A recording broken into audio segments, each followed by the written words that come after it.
আসসালামু আলাইকুম। আমি সামিরা আজিম দোলা।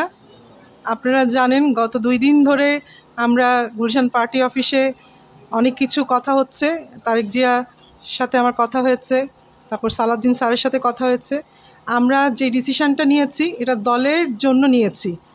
ব্যক্তির চেয়ে দল বড়, দলের থেকে দেশ। দেশের স্বার্থে, দলের স্বার্থে এই ডিসিশনটা নেওয়া হয়েছে।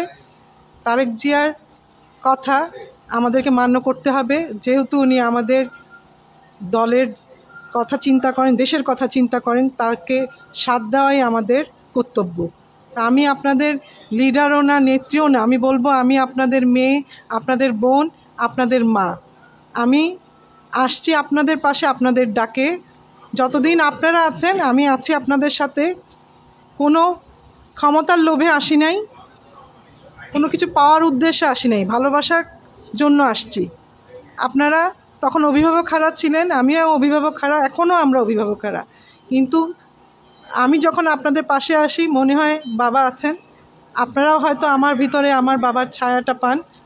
এটাই তো আমাদের জন্য অনেক পাওয়া। তো এটাই জীবনের শেষ দিন পর্যন্ত এই পাওয়ার আশাই আপনাদের পাশে থাকবো, কথা দিচ্ছি।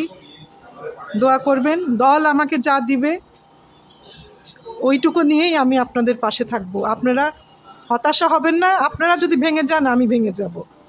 তা আমার শক্তি আপনারা। আমাকে শক্তিশালী রাখতে হলে, মজবুত রাখতে হলে আপনাদেরকে ভাঙতে পারবেন না। আপনারা আমার সাথে থাকবেন, দোয়া করবেন। আসসালামু আলাইকুম।